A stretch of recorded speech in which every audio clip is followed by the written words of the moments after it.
there folks, welcome back to my channel. So today I just wanted to talk to you briefly about monkeypox, how it could potentially affect travel, what is it all about, and what do you need to know if you're thinking about traveling at the moment.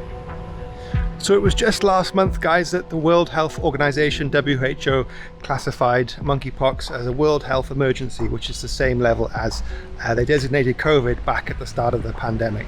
The CDC in the US now has monkeypox at level 2, which means precautions to be taken, or precautionary measures should be taken.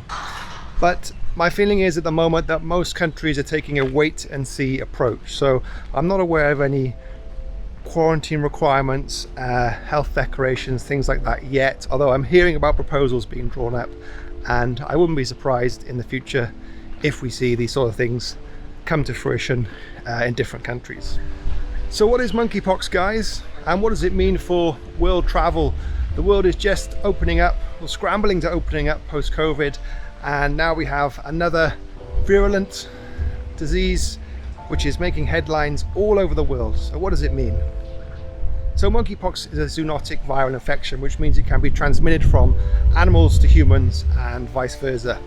It was first discovered in a laboratory in Copenhagen in 1958, but the first case amongst humans was in Africa in 1970.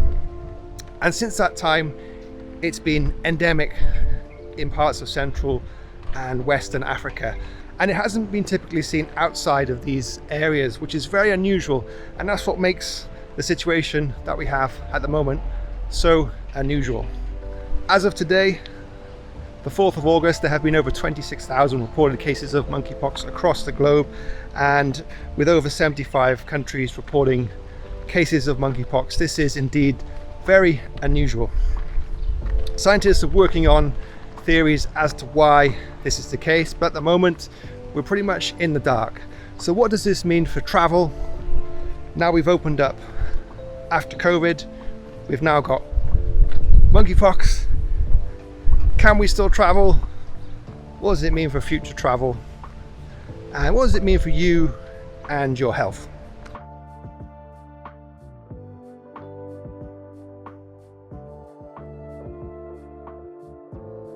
So what are the symptoms of monkeypox, and how would you be able to tell if you potentially have it? Well, it's very similar to flu in that you get muscle aches, headaches, high fever, and feelings of generally being very, very unwell.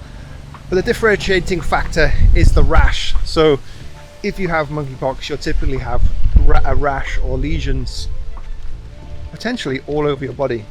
And typically monkeypox does last for between 2 to 4 weeks, whereas something like the flu, 7 to 10 days, you would typically start to feel better. But monkeypox tends to drag on, and you're still going to be contagious, especially if you have symptoms, and especially if you have kind of open sores or lesions on your body. So how can you catch monkeypox? Well, if you are in an endemic country like Central or parts of Western Africa, then animal bites or scratches, so from things like rodents, rats, etc., they can pass on monkeypox. And this has been happening, although for many years, but not to a great extent. The concern at the moment is human to human transmission. So how does that occur? Well, skin to skin contact is probably the biggest factor, especially if you have open sores or a rash on your body that is shedding virus. That's going to be very potentially infectious and easy for you to contract the disease. It can also be caught through aerosol, through talking in close proximity or coughing near to somebody. If that person has monkeypox, they'll be breathing out or releasing very small particles, aerosol containing liquid bodily fluids, and if you inhale these into your body, then potentially you can contract monkeypox. Can we get monkeypox from an airplane or a hotel bed? Well, in theory, yes, but I think post-pandemic, the cleaning routines that airlines and hotels currently employ are very, very stringent. And even if somebody has been on the plane before you, they've shedded virus particles into the air in the plane or onto the seat that you unluckily would be sitting on. I'm almost certain that the cleaning measures in place would lower the risk substantially, and I think it's fairly negligible to catch it from those types of environments. How worried should I be about monkeypox? Is it fatal? Well, it's been around for quite a long time. It's not like COVID, it's not a new type of viral infection that initially we didn't know very much about. And there are vaccines available. Genetically, monkeypox is quite similar to smallpox. So the smallpox vaccine is approximately 85% effective against monkeypox. And there are antiviral medications in the marketplace for smallpox. And these have also been licensed, I believe, to be used against monkeypox. So there are medications available, although in many countries I'm not sure about how available these medications are.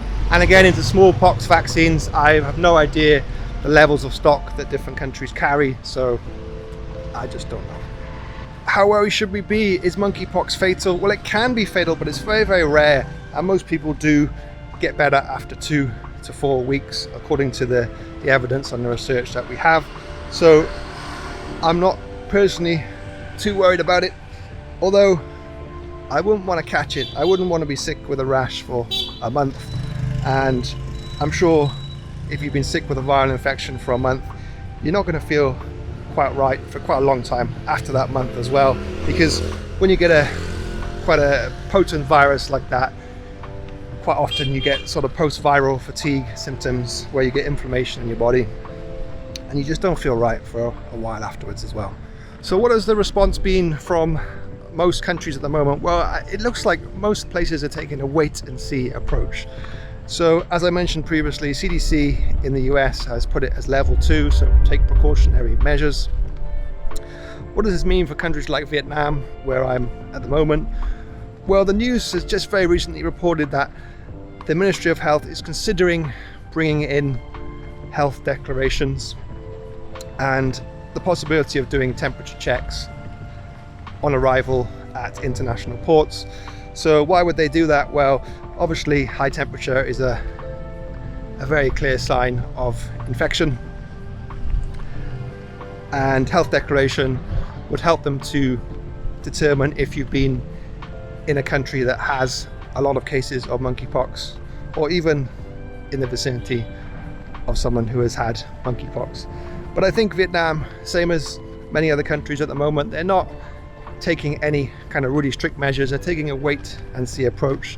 They're going to see how things pan out, and it's certainly not the level of panic that we saw during the start of COVID.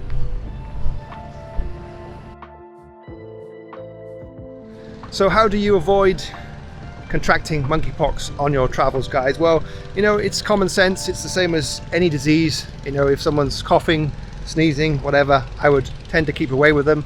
If somebody had visible rashes or skin lesions on their hands, their arms, their legs, then obviously I would politely try not to go near them, because obviously I don't want to potentially subject myself to monkeypox. But it's one of those things, it's a risk, we just don't know. You can't tell by looking at someone what potential diseases they may be harboring.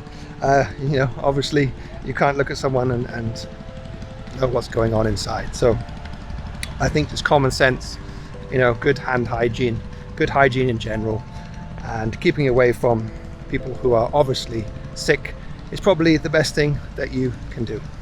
What do you do if you think potentially you have monkeypox, you've got a rash, you've got flu-like symptoms, aching muscles, headaches, fever? Isolate yourself and contact a doctor or a healthcare provider. They will then further advise you on the next steps that you should take. Thanks for watching. Thanks for listening, guys. I hope the information's been useful today. Don't let it scare you. Don't let it put you off traveling. There's always an inherent risk when we move out of our comfort zone, when we travel, but that's part of the fun and the experience of life and growing and doing what we love doing. So don't let these things scare you and put you off. But on the other hand, obviously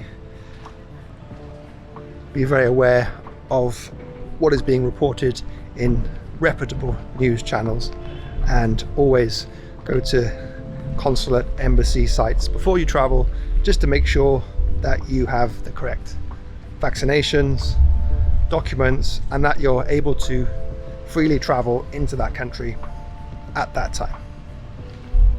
Okay, thanks guys, safe travels.